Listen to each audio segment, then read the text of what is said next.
سلام به کانال آشپزخانه زهره خوش اومدین. امروز میخوایم با هم یه سالاد زمستونی درست کنیم. مواد لازم برای این سالاد: 2 عدد سیب زمینی پخته شده نگینی شده، 2 عدد چغندر هم همجور میپزیم و نگینیش میکنیم، 4 قاشق ذرت پخته شده، 2 قاشق فلفل دلمه‌ای خرد شده، 2 عدد تخم مرغ پخته شده، 1 خیارشور خرد شده و 1 هویج نگینی خرد شده،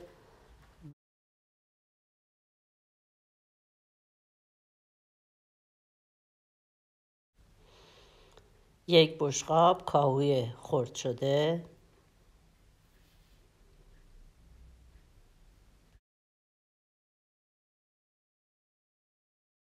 حالا میخوایم برای سالادمون سس درست کنیم.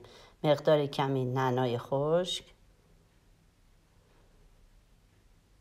کمی فلفل به اندازه دلخواه،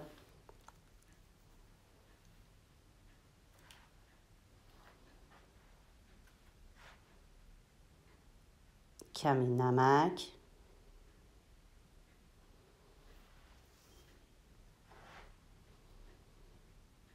به اندازه 2 قاشق روغن زیتون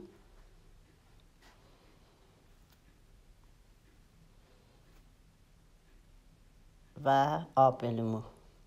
همه این مواد رو اندازه‌هاش رو میتونین به دلخواه خودتون تغییر بدین، چون به ذائقه‌تون بستگی داره. کمی آبیشن و کمی پودر فلفل قرمز. مواد سس رو با هم مخلوط میکنیم تا یک دست بشه. سس ما آماده شده. برای این سالاد میتونیم از سس سفید هم استفاده کنیم، ولی اینجا من از سسی که با روغن زیتون آب لیمو تهیه میشه استفاده کردم. سیب زمینی ها رو میریزیم، چغندر رو میذاریم برای تزیین، آخر روی سالاد تزیین کنیم. سپس هویج خرد شده و تخم مرغ و خیارشور رو بهش اضافه میکنیم.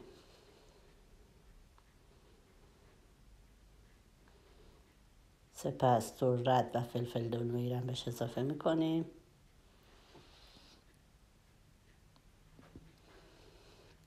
در آخرم کاهو رو بهش اضافه میکنیم.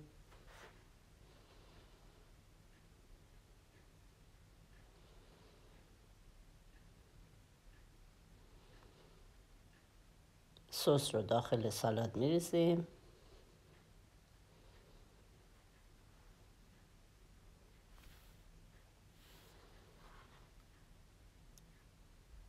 و همه مواد سالاد رو با هم مخلوط میکنیم که سس به خورده مواد بده.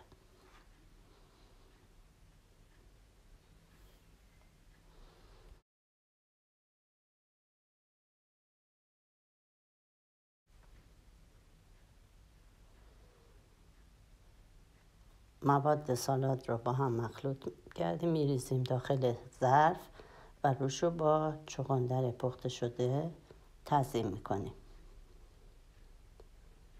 امیدوارم از این سالاد خوشتون اومده باشه.